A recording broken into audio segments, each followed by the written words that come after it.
अब हम स्टोरी के दूसरे हिस्से की तरफ बढ़ते हैं। स्टोरी के फर्स्ट हिस्से में हमने जाना कि कैसे हकीम फ़रहाद अली धमालपुरी बने। इस हिस्से में हम जानेंगे कि फ़रहाद अली कैसे इस हिकमत से फ़ायदा उठाता है। पहले ही दिन फ़रहाद अली के पास एक नौजवान आदमी इलाज के लिए आ गया, तो हकीम साहब ने उसके सर पर मौत का फरिश्ता मंडलाते हुए देख लिया। तो फ़रहाद अली ने उससे कहा कि तुम तो 1-2 दिनों में मरने वाले हो, तुम ऐसा करो, घर जाओ, अपने घर वालों के साथ वक्त गुजारो और हो सके तो अल्लाह अल्लाह करो, और कोई वसीयत करना चाहते हो तो वो भी कराओ। उस आदमी को बहुत गुस्सा आया उस पर। उसने कहा, ऐसे ही अफलातून हो तुम, तो हमारे गांव में तुम आके झक मार रहे हो, चलो निकलो यहाँ से, तुम्हारी हिम्मत कैसी हुई, तुमने ये बात की मुझसे, मुझे तो मामूली सी खांसी है, तो मैं कैसे मर सकता हूँ। तो बड़ी मुश्किल से हकीम साहब ने अपना गिरबान उसे छुड़वाया, तो वो घर पहुँच गया। उसने अपने घर वालों को यही बात बताई, तो उसके घर वाले सारे हकीम साहब को मारने पीटने पहुँच गए। तो हकीम साहब ने बड़ी मुश्किल से अपनी जान बचाई और वापस सैयद नगर आ गया। दूसरे दिन शाम को ही उस लड़के का इंतकाल हो गया।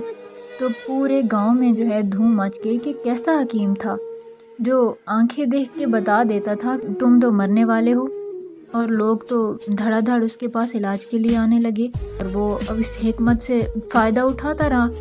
एक दिन क्या हुआ कि फ़रहाद अली ने अपने सर पर मौत का फरिश्ता देख लिया। वो बड़ी परेशान हालत में मस्जिद की तरफ चल पड़ा कि अब मैं क्या करूं। तो पीछे से उसे एक और आदमी ने आवाज़ दी। उसने कहा, फ़रहाद अली, अपने सर पर मौत का फरिश्ता देख लिया है, इसीलिए परेशान हो। तो फ़रहाद अली चौंक उठा कि मौत का फरिश्ता तो सिर्फ मैं देख सकता हूँ, ये कौन है जिसने मेरे सर पर मौत का फरिश्ता देख लिया। तो उसने कहा कि तुम भी दूसरों के सर पर जैसे मौत का फरिश्ता देख लेते हो, मैं भी देख लेता हूँ। फ़रहाद अली उसकी बात सुनकर बहुत हैरत ज़दा हुआ। फ़रहाद अली बहुत परेशान हो गया और उसे कहने लगा कि मैंने तो अभी दुनिया में कुछ देखा ही नहीं और मैं मरने वाला हूँ। तो उसने कहा कि तुम्हारे पास बहुत थोड़ा टाइम है, तुम एक काम करो, मेरे साथ चलो। फ़रहाद अली के पास कोई और चारा नहीं था, मरने वाला तो वो था ही। तो उसने कहा कि क्या होता है, मैं इसके साथ चल पड़ता हूँ। तो वो दोनों चलते चलते एक बड़े शहर में पहुँच गए। तो क्या देखते हैं कि एक दुकानदार जिसके सर पर उन दोनों ने मौत का फरिश्ता देखा, और वो जो है नाप तोल में नाइंसाफ़ी कर रहा था। तो फ़रहाद अली ने उस दूसरे आदमी से कहा कि भाई आओ चलो, उसे बताते हैं कि उसके सर पर मौत का फरिश्ता है और वो मरने वाला है, और वो इस तरह नाइंसाफ़ी ना करे और अपनी गलती सुधार ले। तो उस साथ वाले आदमी ने कहा कि नहीं, छोड़ो, उसके पास बहुत थोड़ा टाइम है, वो जैसा उसका दिल करता है गुजार लेने दो ना।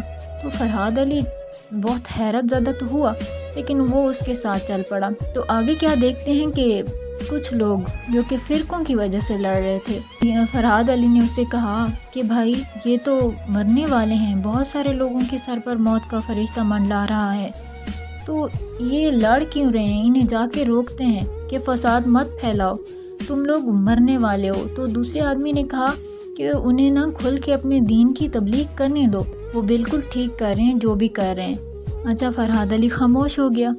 और आगे क्या देखते हैं कि कुछ ग्रोह और जो हैं सियासी जमातें आपस में लड़ रही थी। तो उसने कहा कि यहाँ भी बहुत सारे लोगों के सर पर मौत का फरिश्ता मंडला रहा है, तो आओ इन्हें रोकते हैं कि फ़साद मत फैलाओ और तुम लोग मरने वाले हो, अपनी गलतियाँ सुधारो। लेकिन उस आदमी ने कहा, नहीं, ये जो कुछ भी कर रहे हैं बिल्कुल ठीक कर रहे हैं, इन्हें मत रोको, इन्हें अपनी ज़िंदगी जी लेने दो, तुम बस अपने ऊपर ध्यान दो, क्योंकि तुम भी तो मरने वाले हो। इसी तरह फ़रहाद अली उस आदमी के साथ घूमता रहा और ऐसे ही कई फसाद देखता रहा।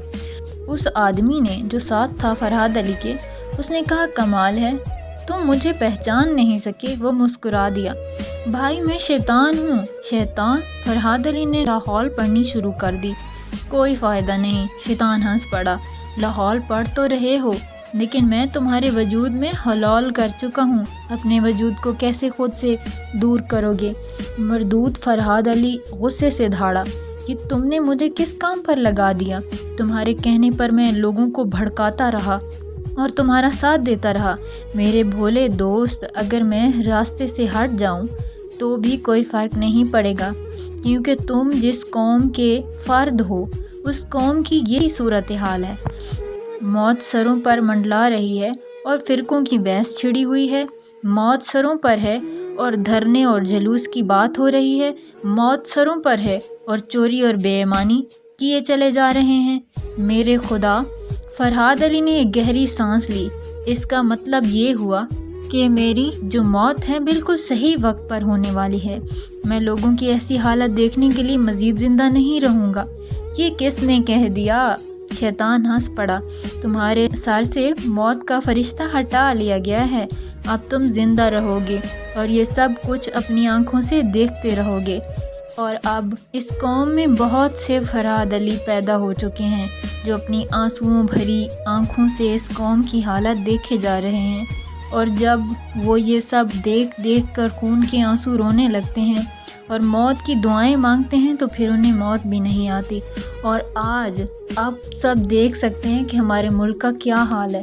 یہی کچھ ہو رہا ہے، اور آج کے دور میں بہت سے فرحاد علی پیدا ہو چکے ہیں اور ان سب فسادات کا حصہ بھی بن چکے ہیں۔ کل ایک نوجوان نے کامنٹ کیا اور اس نے کہا کہ آپ کی سٹوری سے ہمیں کیا سبق ملا ہے؟